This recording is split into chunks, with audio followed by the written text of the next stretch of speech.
పిల్లలు మన పాఠశాలకు ఒక A1 రోబో వచ్చింది. అప్పుడు పిల్లలంతా అబ్బో సంతోషంతో చాలా కేరింతలు కొట్టారు.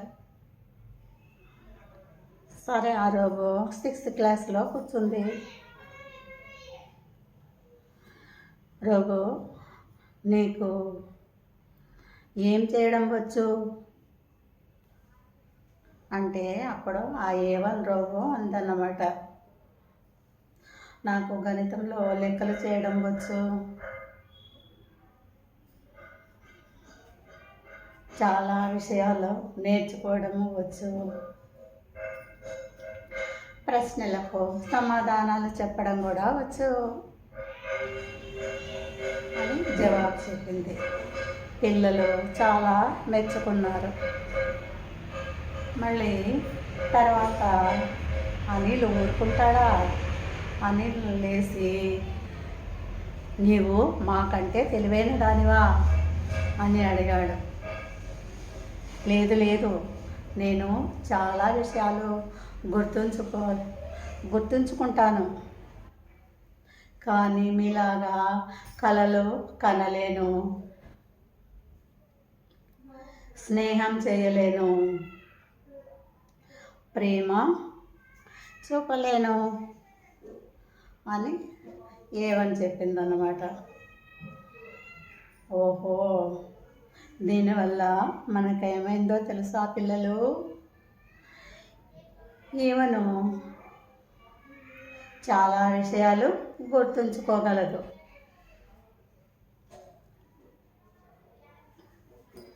మనకు కావలసిన సహాయకురాలుగా ఉంటుంది, కానీ మన ఆలోచనలు, సృజనాత్మకత, మంచితనం మాత్రం A1 భర్తీ చేయలేవు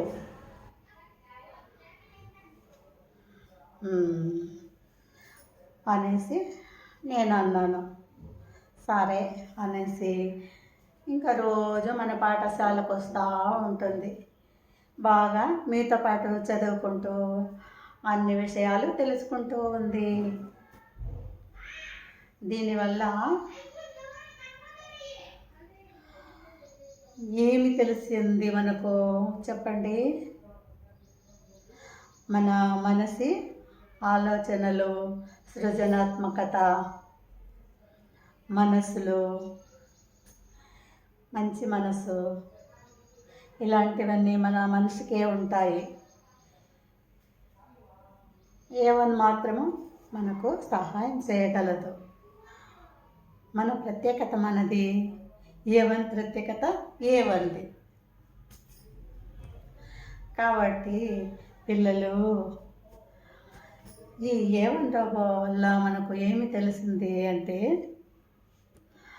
మనకు ఎప్పటికీ సహాయకురాలుగా ఏ సబ్జెక్టులోనైనా మనకు తోడుగా ఉంటుంది.